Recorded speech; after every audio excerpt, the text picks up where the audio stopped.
Already know. Big Lou tapping back in with what it do with Big Lou and ZR2, baby. Foremost, let me apologize to everybody because I scheduled this starting Friday. I just kept getting caught up doing things at home with the family. I didn't want to just take it down, and with everything that I typed in it, I was being lazy and I wasn't going to retype. So I just kept rescheduling. And yesterday we were busy. Yesterday we went to the little city parade, Christmas parade, and we went to a Grinch production 30 send mine right back at you. Okay, there we go. What's up, homie? Yeah, so the game's gonna be starting soon here, but so I threw on my Max Crosby jersey, and you know what I'm saying, new hat I just got in the mail, delivered. Wear nothing that says Las Vegas. I don't feel that shit. Wesley Mitchell, what up, Wesley Mitchell? So yeah, anything. I have a couple hats that I got my daughter for Christmas last year or the year before. I don't remember. She got me a couple. She got me like 4 hats. A couple of A's and a couple of Raiders. And so I have a total of 2 hats. I think I have 2, maybe 3 that have Las Vegas on it. I won't wear them. I have them, but I won't wear them. Just I don't like. Just don't believe in that. You know, the way it is. The city of Oakland also, you know, they played a part in it too. You know, they didn't. In the NFL, Godell, the commissioner, came on and said, you know, it's a shame for a team to lose, lose their team twice. Because if you guys remember back in '84, I think it was '84, 84, 85, 86. One of those years, just after I'm going the wrong direction. It was '82. They went to Oakland or LA, excuse me, and then 2 years later, they won the Super Bowl against the Redskins. So basically, what he was saying was, oh, you know, it's a shame for a city to lose their team twice.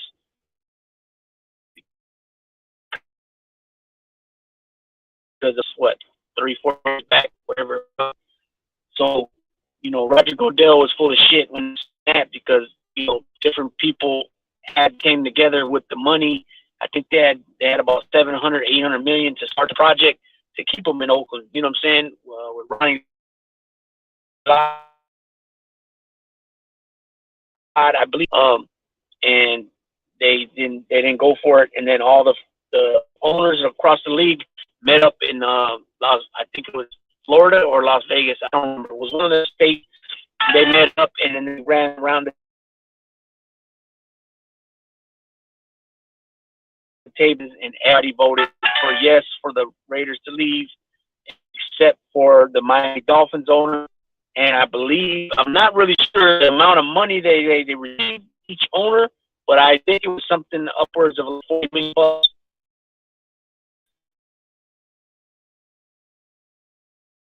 pocket. So it's a damn shame, man. It's a shame that that's happened. And then, so I'm gonna be real with you guys. This is only like the 3rd time all season that I put a jersey on. I wore my Jacobs jersey.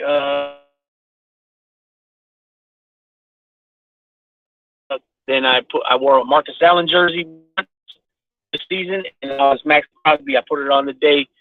Crosby's a beast. I don't care what anybody has. This dude is always the ball down. He does this in fantasy priority. Oh yeah, I don't, but I just wanted to say that. I mean, you're absolutely right, but I just said that to you know what I mean? Because one of the reasons I'm saying that is because Adam from Adam Talks Prison TV was gonna do me a favor and put it on his community tab, like to come over and watch. So he was asking me like, "Hey, are you gonna go? Are you gonna go on? Because I seen." I kind of just explained to him like, I don't know, man. You know, to be honest with you, I'm not even feeling it going on today. But I had typed, when you in the description section of the video, when the title, I already had put the title, and then I put it in the description section, like what the video was about, and I just felt like I hit it pretty good on the description,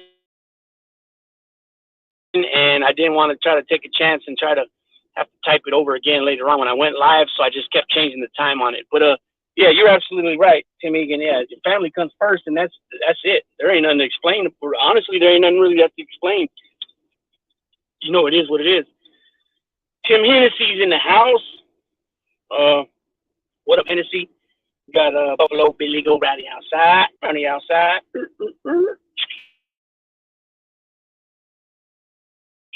I just dropped a video on Larry, a profile unboxing, Larry Holmes and Michael Spinks. If you guys haven't, go check that out. Yesterday I dropped some profiles on Macho Man Randy Savage and Ricky the Dragon Steamboat. Let's see. Day before that, I dropped one on Carney Lansford and Ricky Henderson. And then I got a basketball one I still got to do. It's going to be Dr. J and Moses Malone explaining, because I haven't, all this stuff's new to me. I'm not tech savvy. And I haven't figured out how to take a picture take one picture and splice it with another picture, put it two pictures in one picture. A lot of people are good at that. So it's easier for me to find, for example, Peyton and Michael Singletary. So everybody knows, if you're up on sports, those are two Bears players, right? Part of the '85 Bears Super Bowl team. And it's easier to find when you got two guys that played together on the same team, or guys that have been on all-stars teams or all-pro teams from the same conference. It's easier to find pictures, you know what I'm saying, with them together. And then a lot of times, some of these, like the one I used for Peyton, Walter Payton and Singletary yesterday, was two cards, football cards. They're side by side, and I used that as a thumbnail. For some reason, all the pictures I was finding was all Walter Payton out of uniform and Singletary in uniform. I don't know what was up with that, but that's all I could find. And I didn't want to just put a picture like that, because maybe some people don't know what Walter Payton looks like, out of uniform. So I did it like that. So anyways, Carney Lansford and Ricky Henderson were big components of the huge run the A's had those 3 years in a row where they went to the World Series, 88, 89, and 90. Actually, Ricky Henderson was only there for the 89 and 90. Carney was there for 88, 89, and 90. And Ricky Henderson, a native of Oakland, and Carney Lansford, a native of Santa Clara, which is the city of San Jose is in Santa Clara County. So I got ties to both players. My sister's dad played high school baseball with Carney Lansford. And I also met his brother another time. Believe it or not, his brother was working at the local Kmart. And he looked like Carney Lansford, just a bigger version, chubbier guy, but his facial features look just like Carney Lansford. If anybody knows what Carney Lansford looks like. And, like siblings, with siblings, you can be just a year or two apart and, still go to high school together and stuff like that. So I know Carney Lansford had a couple brothers that also played pro baseball, but they didn't make it to the level like Carney did. And then he has a couple kids that played too. So my sister's dad knew him, the brother, when we ran into him. He's the one that introduced, this is Carney Lansford's brother. And like I said, he looked a lot like him. Just a big man, though. At that time, I was only about 12 years old, 13 years old. The brother was probably about 6'3", 6'2", 6'3", about probably 300 pounds. He was a pretty big dude. And then Ricky Henderson, there's a friend of my family that was friends with my brothers, my oldest brother growing up, that we consider him family. And his cousin played high school baseball with Ricky Henderson. And one time it was all planned out. We were going to go to the A's game and go and meet him, go into the dugout. into the clubhouse, and meet him, and kick back with him for a little bit. And same thing with him. I just proof. I seen it in the yearbook. Both of them on the baseball team, Oakland Tech High School, Oakland, California, and they were both there on the baseball team. With their big ass afros, because this is like 1975 or whatever it was, 75ish, 74.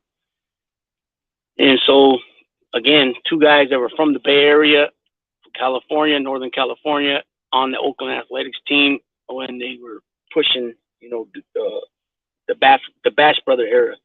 You know what I mean? And the A's had a tough squad during that time, with Canseco, McGuire, Terry Steinbach, Dave Henderson, Walt Weiss, Mike Gallegos, Tony Phillips, Dave Parker, Don Baylor, and then they had pitching staff. They had Dave Stewart, Bob Welch, Mike Moore, Rick Honeycutt, Eric Plunk was there shortly, and then Dennis Eckersley. So, definitely powerhouse team at the time. Unfortunately, the Dodgers beat us that year, 88, and it is what it is. Then the Bay Series was 89. We won that one, swept them. San Francisco Giants. That's when the historic 89 earthquake. And then 1990, we played the Cincinnati Reds, and we lost to the Reds. AC Lopez. What's going on, AC Lopez? Hope everything's going good with you, brother. So the topic here was for those that done time, and a lot of time at that, or maybe not even a lot of time, but maybe you made the decision to get involved with, the life of crime, and then, you took a hit and, had to go do a little bit of time. Maybe if it was only 6 months in the county, but maybe during that issue, you lost, you hit a wall, you know what I'm saying? Because you hear people bring up a lot of times, crime pays, or does crime pay, or they'll just make the statement crime pays. And when, at the time you might believe that it does pay and it's worth it, but in the long run, like somebody like me who's done a lot of time, 5 prison terms, 4 numbers, CDC numbers, been to 4 county jails, 4 different county jails, done over a decade in the joint. At the end of the day, it's not worth it. It's not worth it. You know what I mean? You lose out on a lot. Not to mention you get busted. You got to pay these legal fees, and if you're not on the street no more, pretty much the generating money is over with, right? So then you start spending. If you do have anything saved, then you start spending what you had. Okay, K number K66689. So that was like 96 or 95 or 96. Yeah, that's a 25-year-old number, 26-year-old number. Yeah. So I had a P number, a F number, a AM number, and the last one I had was AZ. So yeah, you end up. So during this time you're locked up. Your generation, the money generating that you're making while you're on the street is done. So if you're smart enough to be one of those cats to save money, because there's guys that make a lot of money and then they just spend everything they get. That goes for the same as people that work for legitimate money. They don't know how to save. They're constantly in debt. They buy as fast as they make the money, they're spending the money. You know what I mean? There's a lot of that. So, when it comes to dope dealing, it's illegal, but it's still a job to a certain degree, right? And if you don't know how to save money for a rainy day, what I mean by that is if you get busted, you got to hopefully be able to take care of business while you're gone. You know what I'm saying? And shit woke me too real. That's what's up. That's what's good though. See, you went one time and then that was it. You know what I mean? I talk family. What's up, brother? Bendiciones también a ti, la familia. So yeah, so you save your money as you're going. Yeah, you buy things, you buy cars, you buy beat in your cars. What I mean by beat is stereo systems. You buy rims and tires, and you buy alarm systems and different things, and you buy jewelry and clothes and you know, if you own a home, you might start fixing up the house. You might buy property. I mean, it depends how far in the game you're in and how well you're doing it. You know, what type of connections you got, I guess. You know what I mean? But at the end of the day, you know, you go away, you know, most of the time when it comes to, and then, you know, depending, like I just said, how well you're doing it, you know, that makes the difference between federal and state and stuff like that. You know, if they go at you for the kingpin, you know, kingpin deal, you're going to be in it, you know, you're going to get broke off. You know what I mean? It just is what it is. If you go, you know, you do state time, you know, if it's a possession of sales or sales transporting, you know, you're going to be looking at a minimum of like 3 years, 4 years on a transport or a sales case. You know, possession of sales is a lot lower. It carries a 16, 2, and 3. You know, depending if you have strikes, then they can double you up and all that type of stuff. But you're still not looking at it like a ton of times for a possession of sales. But nonetheless, you know, I don't care if it's 6 months or if it's a year and 6 months. You know, bills still got to be paid, right? If you own things, if you own property, or even if you don't own property, rent, bills still got to be paid. So you save this money up, and you know, you're trying to take care of your responsibilities while you're away. You're also trying to live, you know, as best as you can in there. So you're gonna want packages. You're gonna want your monthly store money. You know what I mean? So all that's got to come from somewhere. You know what I mean? Big Lou, you pay for rims? What do you mean, do I pay for rims? Yeah, of course. Don't want to get broke off because that means a bone crusher. Keep it simple. Yeah, likewise, sound lifer. I said mine también. So yeah, so you know, bills. Like I said, bills got to be paid. You're gonna want to be getting. You're gonna want to take a good little amount of chunk of money with you, because what happens is, the money you take with you, they don't touch it. And what I mean by that, and I'll break it down so you know what I mean. They don't touch it. They don't. Your restitution that you owe for court fees and stuff like that. And if it's, you know, sometimes people have accidents where they, you know, damage property, they hurt somebody. So then all those bills are compiled also towards your restitution. But if it's just a normal case where, like, a case where none of that's involved, then you know, it's just your court fees and the restitution from court. So usually it's like, it used to be like $200 a case. But the last one I caught, it was like $1,100, something like that. So anyways, you take money with you, they don't touch it. You know what I mean? But then anything that's sent into you, they take 55%. So every $100, you only get $45. 5% goes to the office, the account office, the trust account office, for doing the transaction for you, and then 50% goes towards your restitution. So the quicker you get that paid off, the quicker you will keep all your money that's sent in. So I've been in there where I've had times where, you know, I went in with 500, I went in with 200, I paid my restitution immediately, you know, so all my money went to me. There's been other times where I sent money to other people's books because I owe restitution, and then they would charge like, I don't know, let me see, $8 to $10 per 50. You know what I mean? So if you're able to keep $40 out of 50, basically 80 out of each 100, that's pretty good. Somebody will only charge you $20 for $100. That's good, because if you send it to your own books, you're only going to get $45 out of it. So it's a win-win for you and the person you're helping out, and they're helping you out. That's, you know, scratch my back, I scratch your back type concept, right? So, and then packages, you get packages one every 4 months. You get, one every 3 months. You get 4 a year packages in there. And then you're going to want to, you know, if you're that type of person where you know, you're going to get extra packages. You're going to send packages in other people's names as well. And the same thing, you know, they could charge you anywhere from $10 to $20 for a package, for a 30-pound package. You know, and a lot of guys, it's so that you don't have to take from your, you know, because it's all done by weight, your packages. 450 ounces, 450 ounces is 30 pounds. So if they start buying stuff off the package catalog, that's going to take from your weight.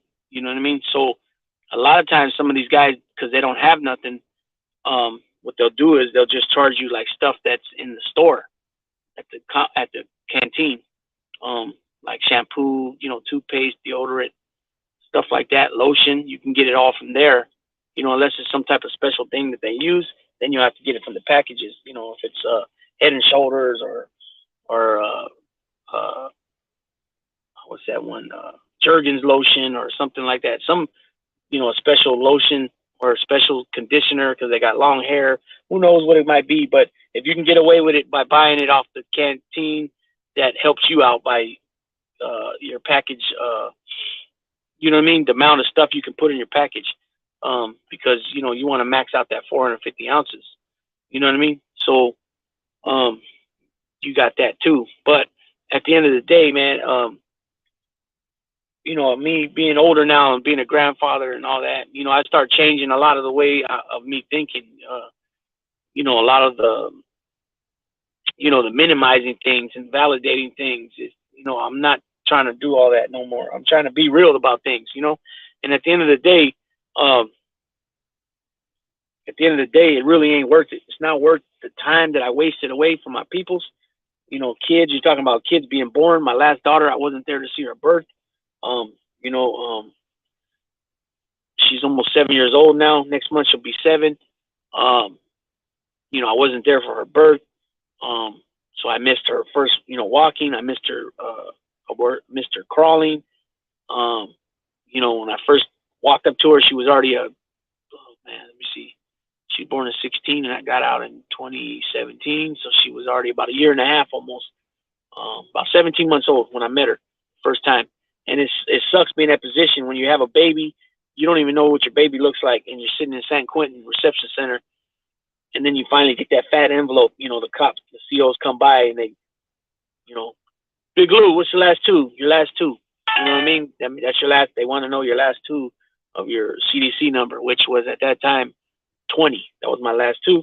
And boom, they give me my envelopes. I got like 2 or 3 envelopes at once from wifey, and you can feel it when you grab it that there's pictures in there. So boom, I'm opening up the pictures. The first time I've ever seen my baby. You know what I mean? Which right away, oh yeah, look, that's me. That's all me. Which I knew that already. There was no question about that, but I didn't know what she looked like yet. You know what I'm saying? Palmetto, what's going on, player?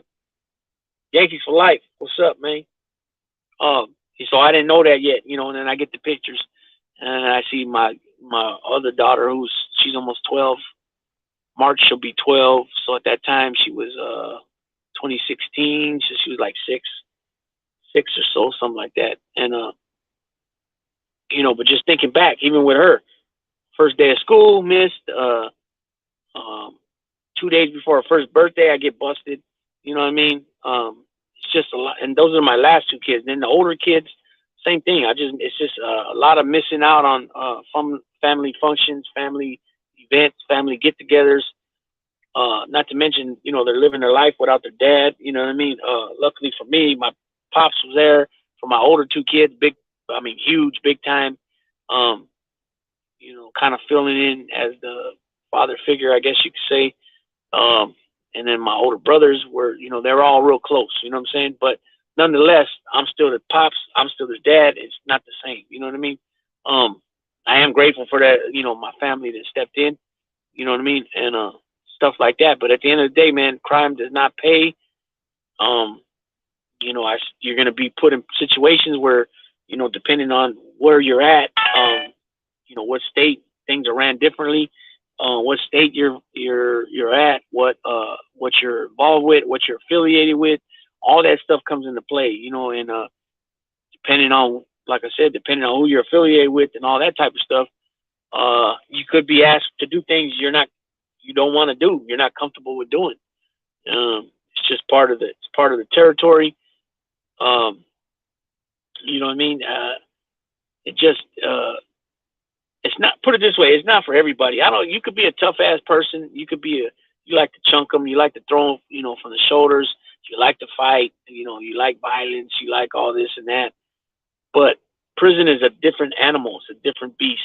There ain't no guns in there. There's no guns in there. So, and there ain't no fighting, especially here in California. In here in California, there's no fighting. There's not no one-on-one fighting. You know, unless you're, you know, within your own collective, you know, that might be acceptable. But with the people I ran with, the people I was with, who I ran with in there, no, not accepted. You can get screw off your so-called career, right? If you put hands on another homeboy, and if you're actually a member, you know, you made those strides and you made that commitment to become a member of a certain organization, definitely not tolerated. You know, it's got some of those same, you know, since a lot of people, some of the people here that follow me, you know, we met on the mob genre, so-called mob genre. A lot of the rules are similar to the Italian mob, because they got a lot of their rules, maybe not so much of the rules, but they kind of mimic them on different things. You know what I mean? Even though it's paramilitary, they still structured themselves after Cosa Nostra. You know what I mean? And at some point, they were attempting, certain individuals were attempting to really make it like Cosa Nostra at times, but those ideas were shot down. Guys were trying to make, a guy was trying to create a position for himself as the capo di tutti capi, which means boss of all bosses, in Sicilian, or I don't know if it's Sicilian dialect, which I'm pretty sure it is. Nonetheless, Italian. And he tried to create a position for himself, but like that was shot down.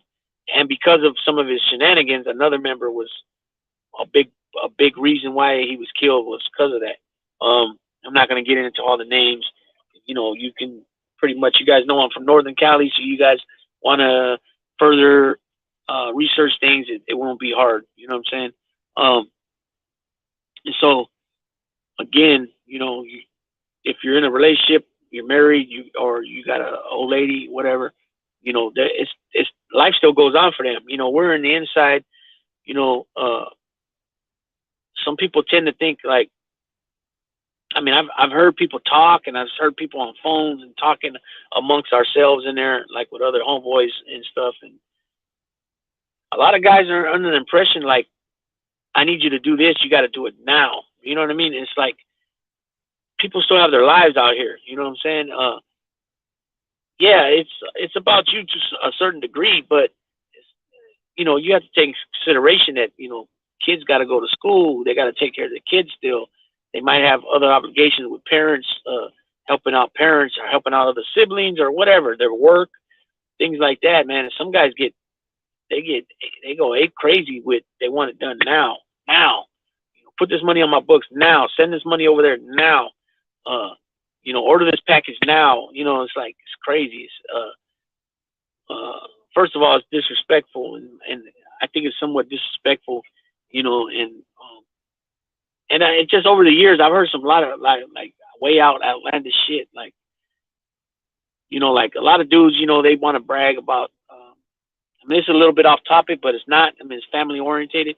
But you hear a lot of dudes bragging about, you know, having a bunch of kids with different women, and so, you know, they're kind of like, oh yeah, you know, I get it in, or whatever it might be. But at the end of the day, man, you can't. It's humanly impossible to take care of kids, a lot of kids at that, when you're locked up. You know what I'm saying? I mean, even if you're on the street, you got 6 kids from 4 different women, or 5 different women, or 3 different women. That's tough, right? And it's going to be tough, even way more tougher, you being locked up. So you're going to miss out on a lot of the things as kids go through. You know what I mean? As far as the steps of kids, you know, baby being born, you know, because babies change a lot when they're little. You know, they look a certain way when they're first born, and then they change. You know, their facial features and stuff like that change.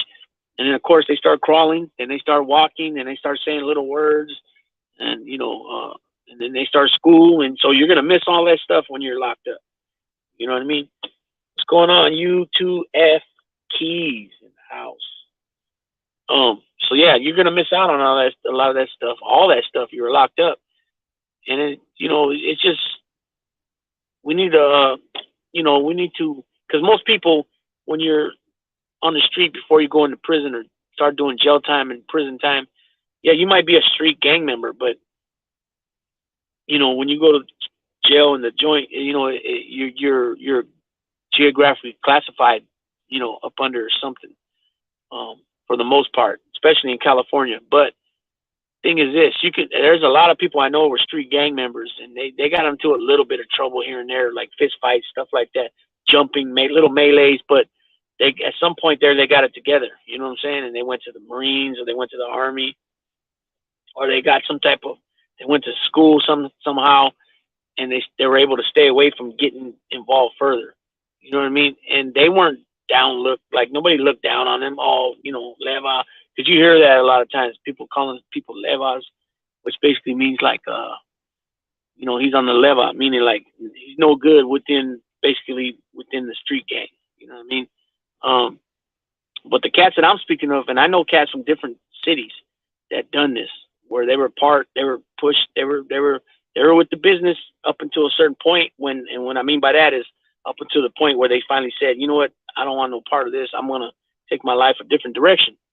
And they weren't looked at no different. And a lot of them still kick it to this day. They'll kick it with the homies, and a couple of cats that I'm speaking of that are coming to my mind right now. I think one went to the Marines. I know both of them went to the military, but I think one went to the Marines and one went to the Army. One was actually a gang member from that set. The other one was just like grew up with a lot of them. And then another one just came to my mind. He went to school and became a teacher.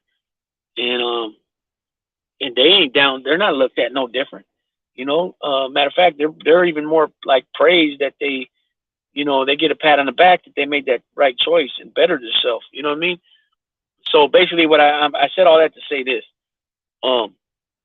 we as a society, as far as like the inner, however you want to say it, if you want to say the inner city or the inner, like the people that know what's up, the people that been there and done that.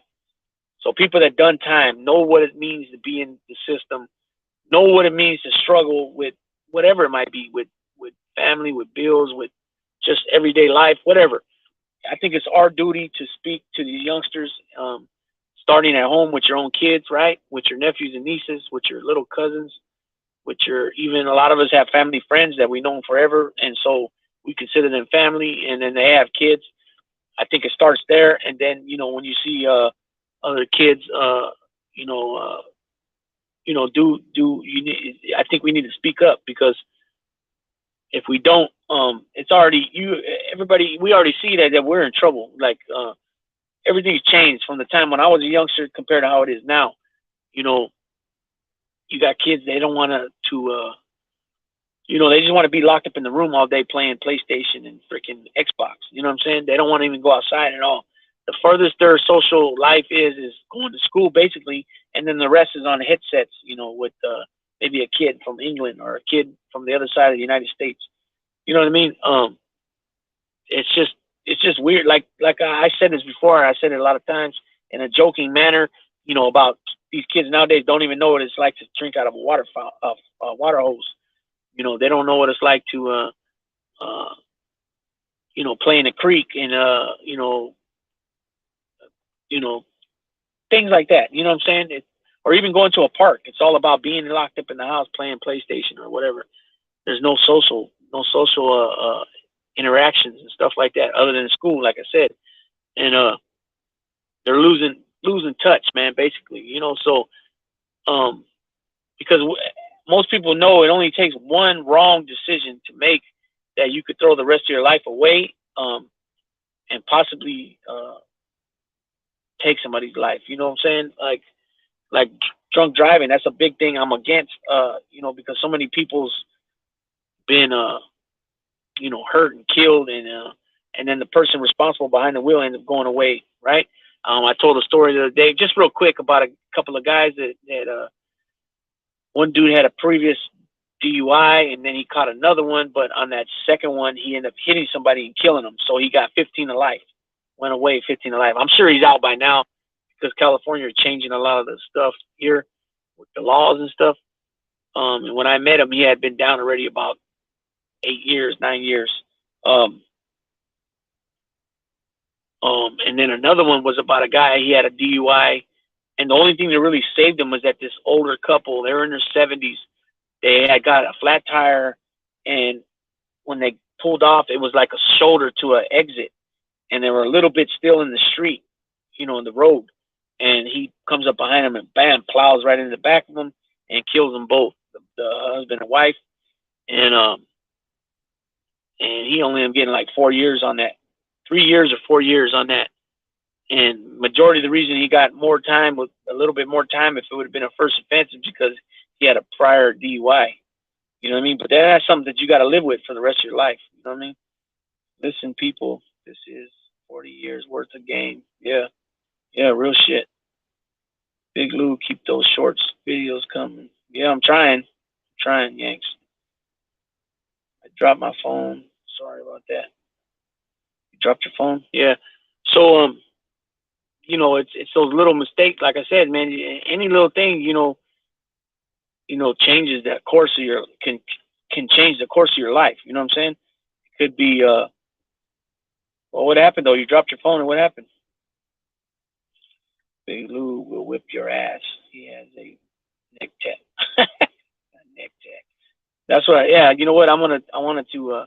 I got names here, and then I got a bunch of names on this side, but I want to bring it from the chest plate and then fill all this in. You know what I mean? Eventually, or not. I don't know. Maybe I'm too old and I don't feel like doing it anymore. Because that's kind of how I feel on things. I'm too old. I don't feel like doing some things. You know what I mean? But anyways, so yeah, it's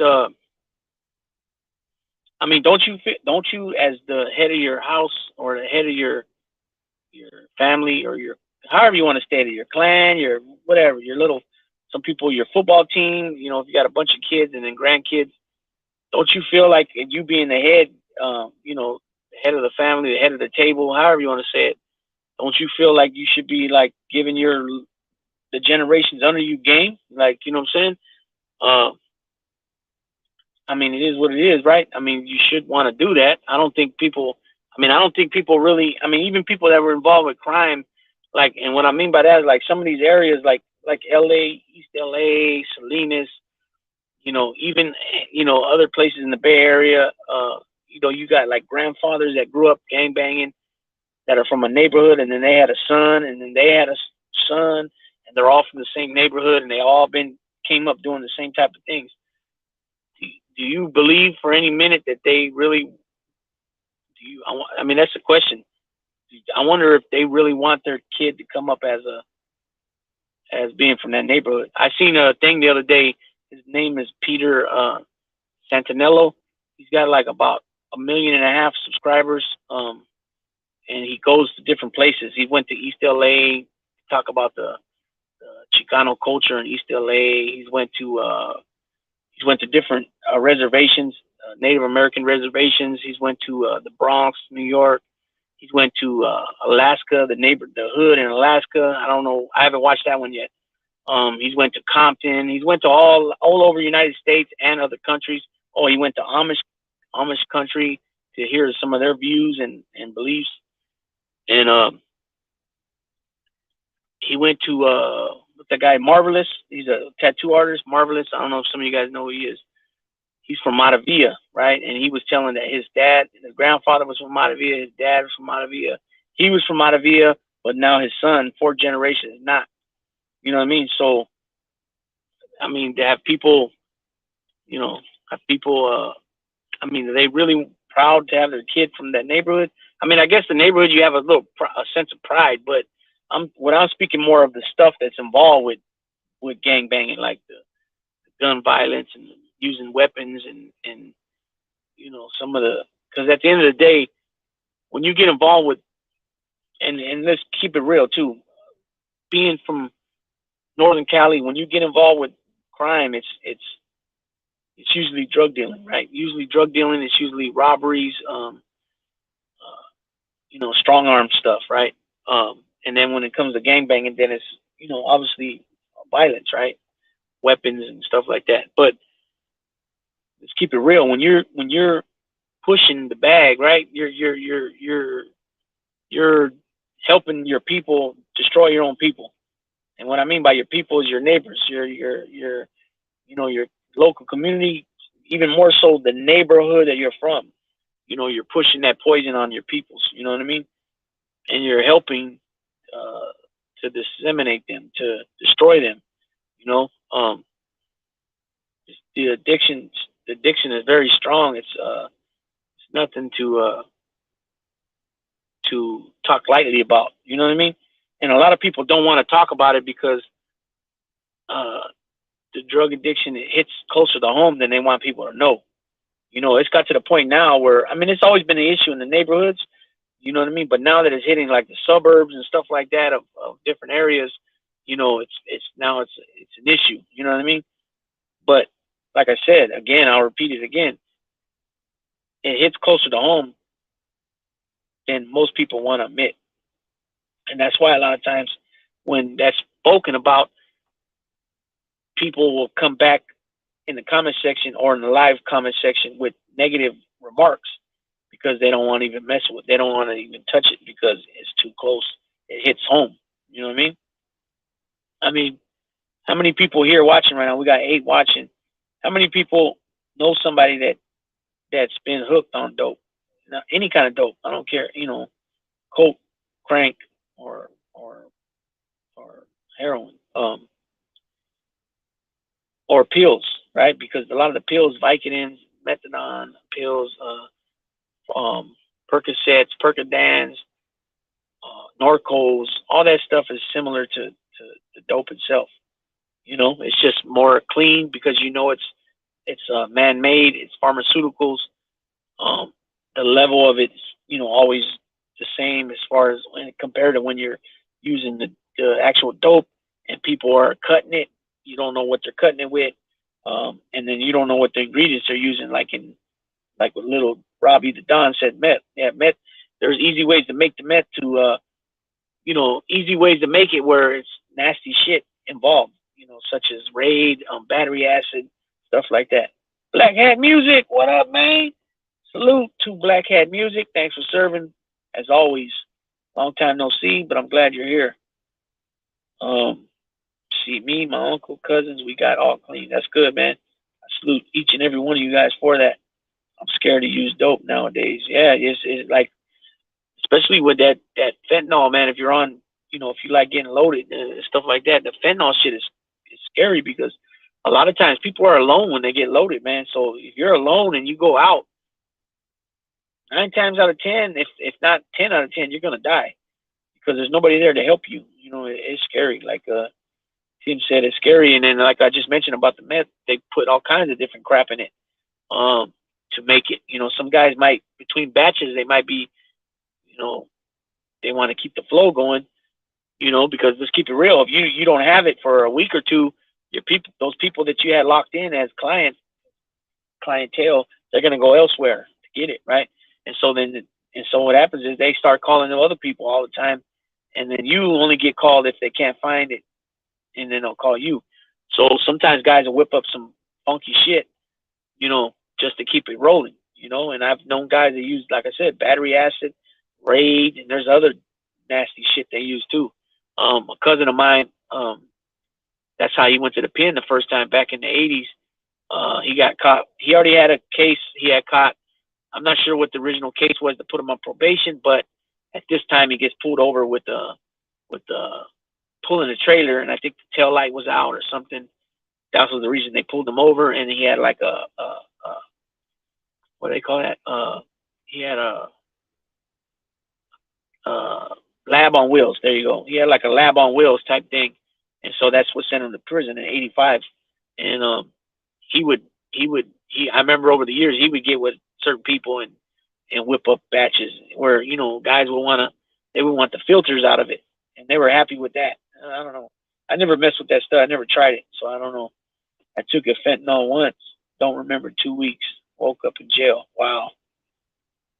Yeah, I'll keep it real too. I took a Xanax bar. I think 2 of them, and I don't remember, like, nothing happened to me like the first couple of hours. I was cool, but then all of a sudden I went to go take off, and I was like stuck in the car for like, I want to say an hour or so, and somebody had to come out saying, "You all right?" And then I ended up taking off, going home, And then eventually, I guess, however I was acting, my dad ended up taking the keys from me, um, because I wasn't acting normal, and I don't remember nothing really. That's another thing that's scary about stuff is people mixing like stuff like that, uh, Xanax bars and different barbiturates, I think they're called, with the dope. You know what I mean? People die. A lot of people die.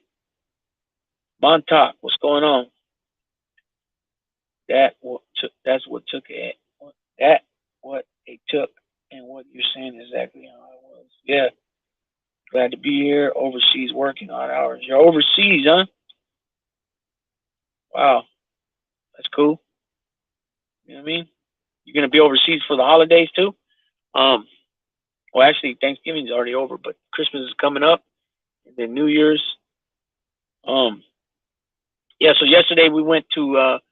This has become a tradition for me and my family. When I mean by me and my family, well, actually, my whole family, because my older brothers go, and my niece, she takes her kids, and then my older kids will come too.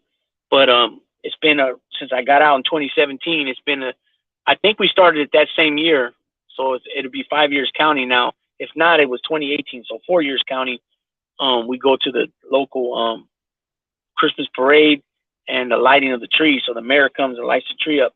Unfortunately, last night I tried to. We ended up going, and it was raining off and on. The lights wouldn't go on, so they did a countdown. They go to put the light on after they hit, 3, 2, 1, and the tree wouldn't. It wouldn't. The light went on and then went off. And then I posted that on the short. And then they try to do it a second time and the same thing. And then I waited for about, I don't know, 15, 20 minutes to see if they were going to, if they're working on it, if they were going to, try to fix it or whatever. And then I got tired of waiting. It was cold last night. Plus it was wet, like I said. So we ended up taking off. But before that, we went to a church production of The Grinch. And so if you guys see on my shorts, we took some pictures with some of the cast members of the, in their costumes and stuff. And I did a little, I don't know, 8-second, 10-second short with The Grinch. And he had a lot to say. Black Hat Music. Check out Luis Chavarro. He goes inside of cartel drug manufacturing. The stuff they put in all this is just crazy. Yeah, it is. Christmas vacation moment, LOL. Yeah. Sorry to microphone on my phone makes me misspell words. Okay, no problem. Yeah, so that Peter dude, Peter Santinello, he's the very first time I watched him was on the culture, the Chicano culture in East LA, which even though I'm Puerto Rican, I grew up in Northern Cali. There's a lot of Chicano culture here as well. San Francisco, San Jose, Oakland, sections of Oakland. Even though people think when they think Oakland, they think mostly like all blacks are there, but there are sections of a lot of Latin influence.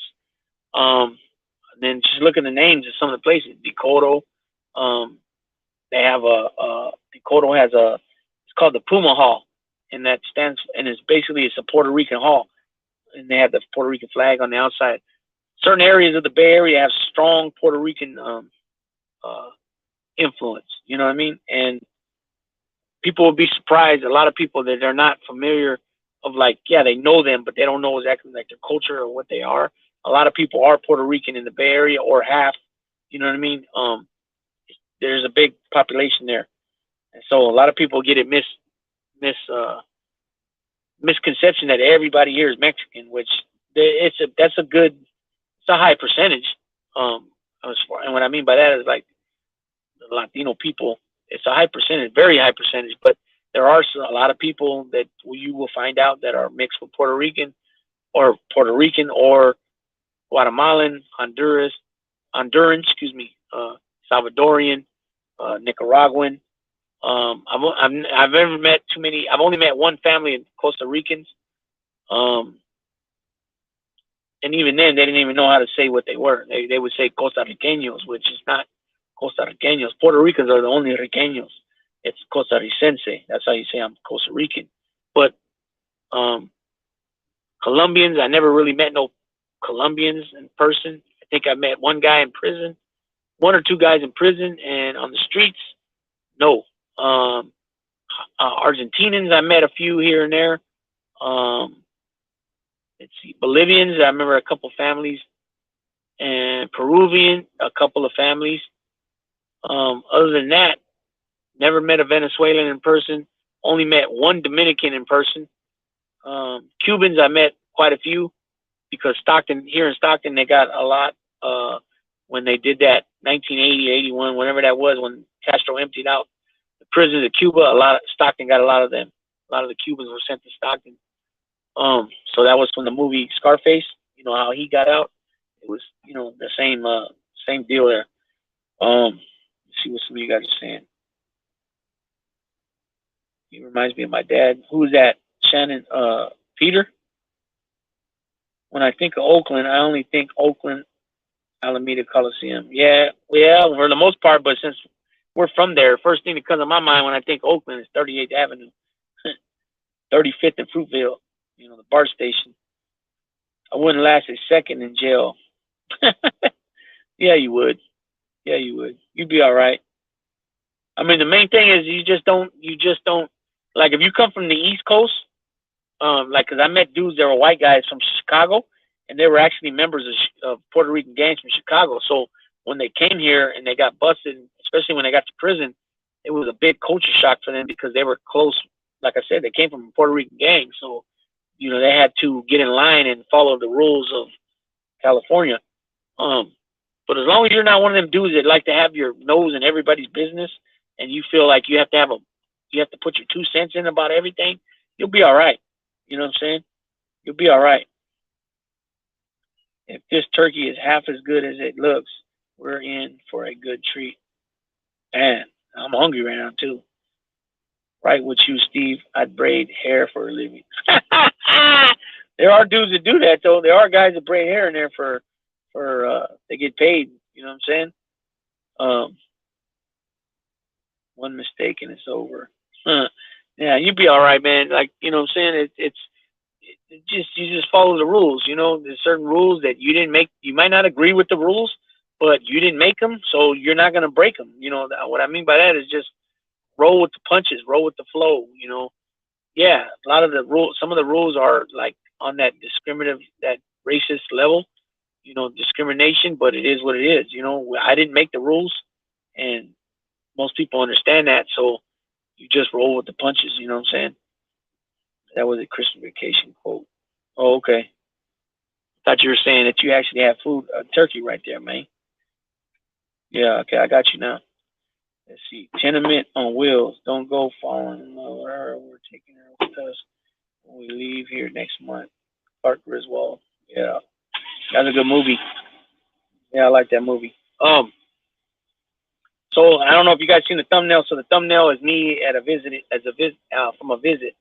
I found a few pictures, visiting pictures, and then I also have one picture. I've only found one picture, but I know we took like two or three. We got a phone in there, and we were taking pictures, me and some of the homies. And then that was 2 times back I was in, and then the last time I was in there, I got a phone from a homie that was with me at that pen, and we were at another pen together. And he always was in the mix with phones, so I got at him a few times, and he let me use the phone, and I took a picture too. But I haven't been able to run across those yet. Started your shot. No, haven't at all. Not at all. Yeah, I was just thinking about that. I think on the first, I was like, man, I haven't started anything yet. I don't know where. It might be a little different this year because I bought us a new vehicle. I got it the other day on the 29th of November, so I had to go to DMV Friday. Excuse me, and register it. And at the same time, I paid the new registration on our old truck. And come to find out, it was due that same day that I went to go register it. And I didn't want to fall behind on that until we figure out if we're going to sell it or just, keep it, just have it on deck for emergency. So now we have 5 vehicles in the household. So I went from having no cars, riding a bike, getting out of prison, to buying a stolen vehicle, which didn't end up being stolen, but I rode it for months until it finally broke down. It wasn't. It never was reported stolen. You know, I was playing with fire there too because who knows, right? If it was actually reported or not, I didn't know. Um, and then so we got a couple of Nissan vehicles, a Toyota, Honda, and then we got the old school Chevy I got. So I'm gonna be looking forward to putting some money into that soon too. That's the thing though, we got to get you know, these Christmas shopping stuff out of the way first. Um, Lucky Loco, man, how's it going with you and the business over there? I like that. I like your avatar, American Indian movement. Yeah, go tap into. We were just talking about him, Peter's Santino, Peter Santinello, and he has about a million and a half subscribers, and they make. He goes to a lot of different areas, like he's went to Lakota, he's went to Crow, he's went to a few different res in like South Dakota, let me see, Wyoming, Montana, no Montana, South Dakota, and he's been like other places, the Bronx. He's been to Florida. He's been to Compton, East LA. He's been all over Texas, different things, ranchers. He went down to the border. He's done a lot of different videos on the border, but the reservation videos with the indigenous people, I really dug it, and I watched all of them. Matter of fact, yeah, he goes overseas too. And then I like the video he did with the Amish people. You know, it's just cool to hear their point of view, their beliefs, and some of their things. You know what I mean? Where, you know, I always say, don't be so closed-minded. Be open-minded and learn about other people. You know what I mean? Because at the end of the day, a lot of times you're more similar than you are different. You know what I mean? And it just is what it is. Peter gets gang members to take him around to yep. They had the guys in Watts take him around the projects there. They had guys in Compton. Like I said, Marvelous from Matavia took him around. Also, when they went around East LA. And then he did things too on the lowrider, the Japanese, because the Japanese are real big in the Chicano culture and lowriding. They used to buy a lot of cars from over here, take them back to Japan. But now they're getting with the program now where they're buying a vehicle and they're hooking it up themselves. You know, doing all the work themselves. You know what I mean? He goes overseas. Yep. Different cultures. Yep. Big Lou. I do my shopping on Amazon. Well, yeah, that's what I usually do. That. I've been buying. I'm not gonna lie. I've been treating myself lately like a mother. I got 2 pairs of British Knights right here. I got another pair of Reebok Classics that should be delivered here soon. I bought me 3 Nike tracksuits. I just got a couple more hats. Like over the last month, maybe month and a half, 40 days, 45 days, I got about 10 different hats. I got a Draymond Green jersey. I got a Bo Jackson jersey. I got a Kenny Stabler jersey. So I've been treating myself the last few days. The last few weeks, month or whatever. I'm not gonna lie. You know what I mean? But now it's time to look out for others. And you know, I bought the vehicle for my kids and wife to be more in a more safer vehicle because the truck, in my opinion and her opinion, we don't believe it's a safe vehicle. And you know, I had to been, and in the last few months too, this Toyota that I'm in now, I had to get it tagged. My Chevy, I got it tagged. I just got the Nissan Armada tagged just a couple of days ago, and then the new car was already tagged, so I just had to pay the transfer fee. So I've been doing a lot of that stuff too, you know. Doing the things that Dad does. You know what I'm saying? You know, a provider, a protector, all that. You know what I mean? And that's the thing too, people that about this, this topic on this thing. You can still be the dad from inside, but it's not like being hands-on here. You know what I mean? So, you know, you can provide money from the inside if you have it, but you're not here to make, like I said, the hands-on. So when it comes time to go check a vehicle out, how are you going to do all that? You know what I mean? You can make an argument, Bo Jackson, greatest athlete of all time. What a player. Yeah. Oh, yeah, no doubt. 1991, I remember he got that injury, that hip injury against the Bengals. If I remember correctly, I believe he had 6 carries for 77 yards when he got that injury. And then, if you don't know, I'm going to tell you, we ended up going to play in the AFC Championship game against the Bills, and they smoked us. 55. I think it was 55-3, and then they end up going on to the Super Bowl and getting beat by. They lost 4 times, right? They lost to the Giants once, lost to the Redskins once, and I think it was the Cowboys twice. Yeah, and it is what it is. I grow my own. Angel does? I think Jimmy G is hurt for the Niners. Is he?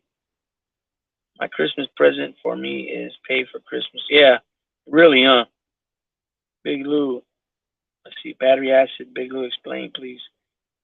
Yeah, I don't really know exactly how that works, but yeah, I've been told that they use battery acid. I don't know if it's the acid from actually a car battery or if they try to extract acid from like batteries. I'm not sure. That's just something I've heard many times over from many different people. Um, what they'll use for some of the chemicals. So just imagine that, bro. If you're smoking battery acid, you're smoking Raid, smoking different stuff.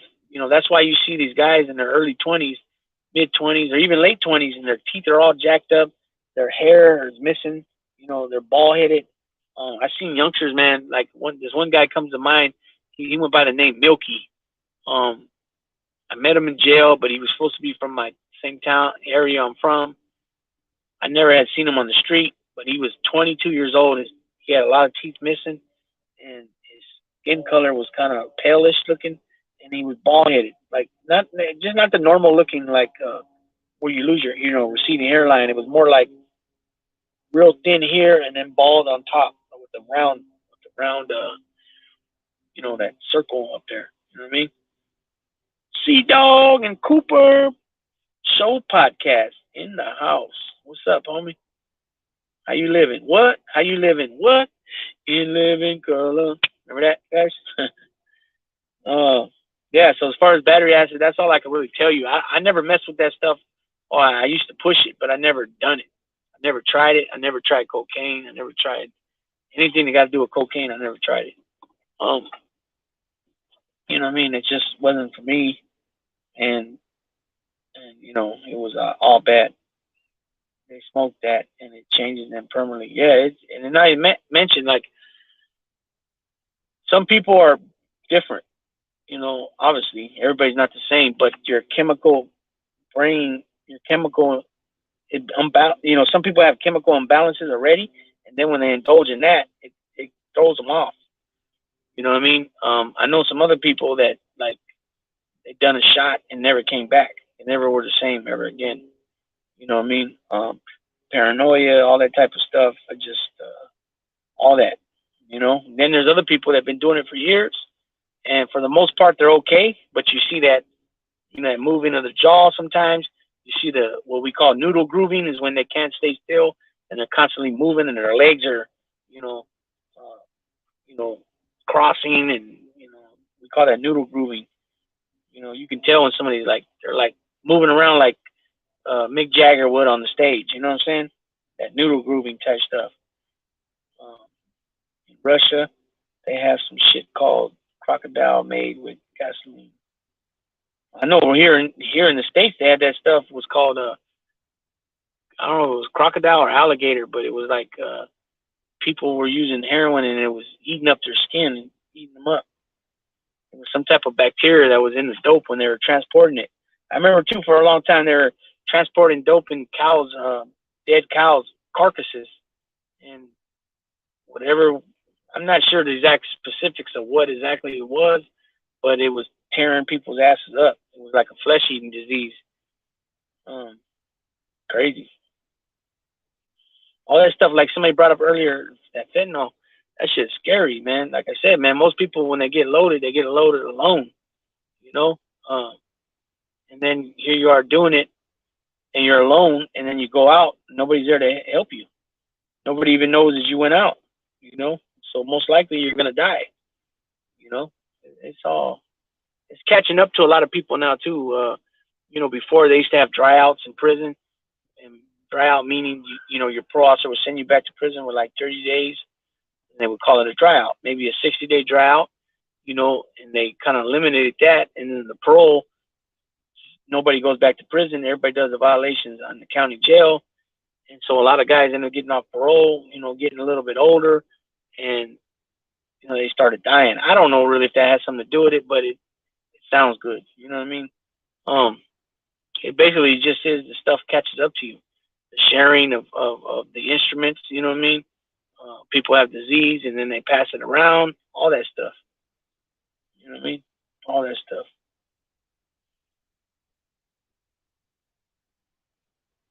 Let's see this one. Flocka, crocodile skin, eat your skin. Yep. Flocka, what is that? But basically, like she said, it eats your skin.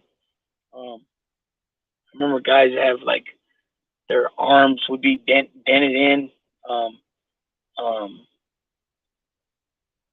they'd have like if they didn't like intravenous through the vein, they would do it through the muscle.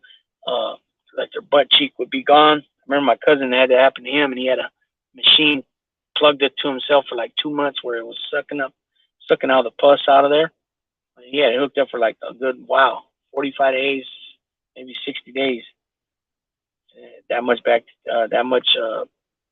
poison was in there, the pus and all that. You got to keep in mind when you get an abscess, that's dangerous, right? Because it's infected. But if it busts inside you, you're pretty much dead. You know what I mean? If it busts outwards, what you want, the pus will come out. You know what I'm saying? But if it busts inwards, then all that leaking of the pus and the poison goes inside of you. I had another cousin, which is his brother. He ended up dying in '97, abscess in his stomach. He was paralyzed. He fell off of a canyon and was paralyzed from the waist down, and so he became a user. And later, maybe almost 20 years later, he got an abscess in the stomach, and it was a reverse effect. It popped inside, and he died. Yeah, sepsis. Yeah. China weaponizing cartels against U.S. Okay, never heard of it. Amazing. But you're from Canada. They got a big problem too. In Canada, there you guys go. There's Sea Dog and Cooper podcast. His link. Go check him out. He has a lot of everyday discussions, interesting discussions. It's not always. It's never. With a lot of us, we don't come on here. Oh, gangbang, talking about gang banging and stuff like that. That's all for the birds. You know what I'm saying? We talk about real, like especially on Sea Dog. It's real life stuff. You know what I'm saying? That's what I'm gonna start doing a little bit more here. I'm gonna start having shows, lives about like different things, relationship type things and stuff like that too, because it's real life stuff. Everybody don't gang bang. Everybody don't go to jail and prison. Everybody don't do dope. Everybody don't rob people. Everybody don't, that type of stuff. Most people have relationships. It might not be with your wife or your girlfriend. It might be with your parents or with your siblings or with your parent, could be your kids, whatever. You know what I mean? But there's his link right there. Everybody, if you haven't already, go give him a sub, like, and share his channel, and drop comments over there at the Sea Dog and Cooper Show podcast. Cooper is his Chihuahua, for those that don't know. Hi, I don't know how long you've been on, but I saw a notification come on, so I clicked. Sorry, Mr. Ballin. I can replay yours. This one's live, LOL. I've been on for about an hour, a little over an hour. I don't gang bang. I think gangs are the stupidest thing ever. Yeah, I mean, yeah, a lot of it, like that's what I was saying earlier. A lot of it, when it comes to, some of the rules that we have inside, some of it's stupid as hell, but a lot of it is good. And I mean, inside, security reasons why. Well, yeah, the gangs, I understand the concept of gangs. I get it. But some of the things they do by, tearing up their own, I was always told this school as a kid, don't shit in your own backyard. So if you're so proud of this neighborhood that you live in, this concrete that you walk on, that's on this street that you claim, or this this apartment complex you claim, or this housing project you claim, or whatever, then you don't, you do your thing, but you don't destroy it. You don't help bring it down and further, bring further destruction to it. That's the part of it I don't understand. You know, excuse me. Gracias a ti. Yeah, so I didn't plan on coming on real long. The Raider game's on. I'm gonna try to go catch it. I don't. For some reason, I'm having issues with my Wi-Fi since Friday night. It has to be the Wi-Fi because the Netflix, the YouTube, even the trying to tap into the cable. I don't have normal cable. Excuse me, I don't have normal cable. I use antennas, digital antennas to get the digital channels, and even that I'm having issues. So it's got to be the Wi-Fi. And what sucks about it is that we can't even upgrade the Wi-Fi. We're like at the best what AT&T has to offer. We're at the best. Problem is that where we're situated in the town, in the city, the town we live in is it's this area is we were told by AT&T is a lot of issues, and that's what it is, and we just got to roll with it or move. You know what I mean? Don't shit where you eat either. Yeah, that's basically don't shit where you eat. Basically, don't same thing, same concept pretty much. Don't shit in your own backyard. Don't you know what I mean? You would want to like if you're so proud of a neighborhood and you're so proud of the concrete, you know, like people say you don't own that. That's the city or the county or whatever. They own that. You know what I mean? But if you're so proud of something, then wouldn't you take it in your wouldn't it be in your best interest or common sense to take care of it the best of your ability and push the issue with the other people to do the same? You know what I mean? I don't understand that. I never was one to like jump people either. I'm not into that. I don't like that. You know, I know how it goes in prison though. Prison's a different story. It's a different animal, like I said. So I get that. You know what I mean? But as far as on the streets, a lot of the things when I was growing up, a lot of the things I see the gang members doing turned me off. You know what I mean? But it is what it is. Once you start going to the system, you got to make, you know, you're going to be geographically classified no matter what by the R&R sergeant. You know what I mean? I just always thought if you're so big and bad, why do you need help? And with either your buddies or a gun, you can't handle your business one on one. Why do you need guns? What about your food? Yeah. Unfortunately, that's out of the question now. They don't do that no more. Different parts of the country that are behind, like you know, just different areas. Everybody's not up to speed with you know California, with Chicago, with New York, with Miami, with you know Houston, Texas, with Dallas, Texas, with St. Louis, Missouri, with Detroit, Michigan. You know what I mean? And I know there's a few other ones I missed that I should have said, but you know, Boston, Massachusetts, Newark, New Jersey, you know, Philly, Pennsylvania. You know, not everybody's up to par like how they're doing it in those cities. You know what I mean? And there's some places that are, you know, 4 or 5 steps behind, meaning, you know, they're not always quick to use guns. They're more still fist fighting. They're just behind on the times when it comes to anything, fashion, whatever. You know what I'm saying? And you know, unfortunately, at some point in our society, you know, fist fighting got left behind, and the gun, you know, picking up the pistols became the thing.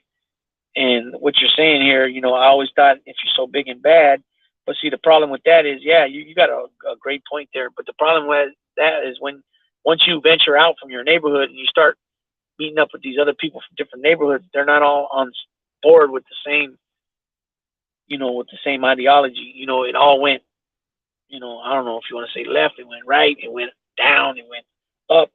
But, you know, you're competing with other neighborhoods, and for whatever reason, they feel like they have to battle each other instead of, you know, being more united. You know what I mean? And then like how it is here in Cali, especially down south, LA, you know, you got, not only are you funking, what I mean funking is battling with the other Latino gangs from that area, but then you're also funking with the black gangs and then also the Asian gangs, depending on where you're at. You know what I mean? Up north, Northern California is not so much like that. Yeah, you do funk sometimes if you're from the same part of town. Say you're from the south side of town, there might be a couple groups that you guys don't see eye to eye, and you might have a little issue with, or a south side group and an east side group maybe. But for the most part, it's more unity up north. And the way that the reason it's like that is it's not so condensed like LA down south. Down south is, you know, this street and then one street over might be two different gangs, you know. Or another thing is down south is once you go past one city, there's another city right next to it. There's no type of scenery between. Like here up north, Northern Cali, you got a lot of farmland in between cities. Um, you know, and so I think that helps. That helps change the culture somewhat up here. You know what I mean? I don't know, you know, if you can get what I'm saying. Probably you'd have to live here to know what I exactly mean, but something like that. I didn't grow up near gangs, so maybe my view should be different. I don't know. You're from Pittsburgh, right? You're from Bruno San Martino land. I guess what I'm saying is I don't get the idea of any gangs. I don't know, so how to explain what I'm trying to say. No, I get what you're trying to say, but yeah, like you said though, you didn't grow up around them, so you're gonna have a different outlook. You know what I mean? Me, I grew up around them. I've been involved with them on many different levels, and then the prison aspect too. It's a little bit different. Even it's a little bit of the same, but it's a lot different. It's on the street.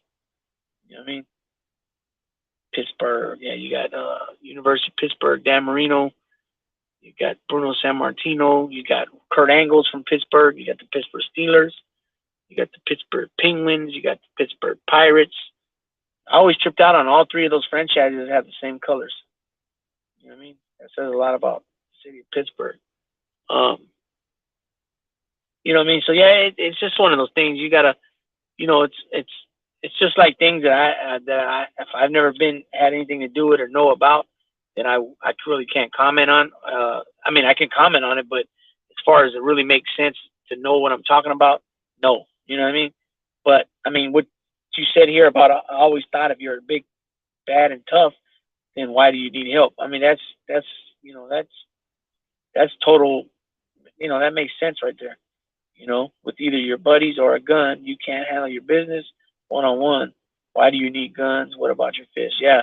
But then again, what I kind of say is, you know, you might believe that, but then these other people don't. So then it puts you in a predicament where you got to step up, you know, and do the same thing what they're doing. You know what I mean? It's just one of those things. It'd be so much better if it didn't, you know, it was just more like neighborhoods and it didn't get to the gang mentality. You know what I mean? But it is what it is. I get why they formed the gangs, just not the mentality. And the Steelers lost today. Okay. Steelers lost to the Falcons, right? So if that's the case, Wolf A1 Day One is going to be excited about that. If you haven't, well, he's a Falcons fan. I know he's a Knicks fan, and then I think he's a Yankees fan. He's from New Jersey, but he talks a lot of football, mostly about the Falcons. So if you guys like that type of thing, go check his channel out. It's called Wolf A1 Day One. Well, that's what I was gonna say. Steve Tortola's in Canada. They got a big problem up there too with the fentanyl, with the pills, with the oxycontins and all that. A lot of the intervention stories are out of Canada. And so you know it is what it is, but that's a lot of the stories out of Canada that are on intervention. So Canada is, you know, even though they're but you know they're part of North America, they have a lot of the same issues that we got. You know, Mexico's part of the North America as well, but a lot of the crap comes out of Mexico. Pushing, you know, if it comes through China, whatever, it comes up through Mexico. A lot of things come up through Mexico and into the United States. You know what I mean? A lot of that stuff too. I think you can. At one point, I'm not sure how it is now, but I think from what I had read and heard, you can order the fentanyl from like China and stuff through the mail, if I'm not mistaken. Different type of pills too. Brutal. Damn, I can't type today. I know sometimes I'll be trying to say things and I can't even get it out right. I just read today that they took the monks out of Mongolia for testing positive for meth. They took the monks out of Mongolia. You're talking about like the monks, the shaved head monks, like the Shaolin, like that type of thing, out of Mongolia for testing positive for meth. That's a trip. But all right, people, I've been on an hour and 20 minutes. I'm going to go ahead and tap on out and go get me something to eat. and make sure my little one's fed. And we got to go do some grocery shopping today, uh, and and catch a little bit of the football game if I can. Um, and then what I mean by that, I might have to go. I might have to have it down, uh, put on the computer or something. I don't know. We'll find out. I might have the boys do it when I get in there. They're a lot more tech savvy than I am. So with that being said, I appreciate everybody that came in and tapped in. I appreciate everybody that will tap in after it's post uploaded by YouTube. Timo DeVille, Dr. Phil, Dirty 30, 530, Wesley Mitchell, Tim Egan, Tim Hennessy, Buffalo Billy, Go Ratty Outside, AC Lopez Jr., IP, I Talk Family, Sanho Lifer, Yankees for Life, Metal, YouTube, F Keys. What else we got here? Shannon M. Enert, Black Hat Music, Little Robbie the Don, Montauk. Let's see. Tortola, Jamie Rupert, Lucky Loco,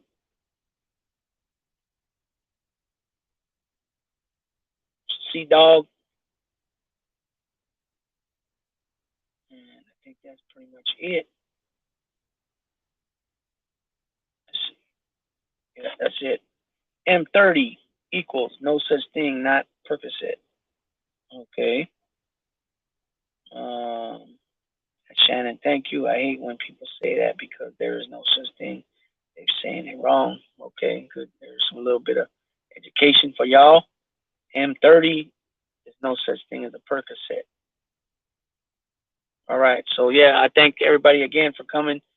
Normal spill. If you always have, if it's the first time you're coming to the channel, like, sub, and share the channel, and leave comments, and I respond back to all the comments. I appreciate everybody again for stopping in. All those that I just called out, roll call, and everybody that watches it after it's posted.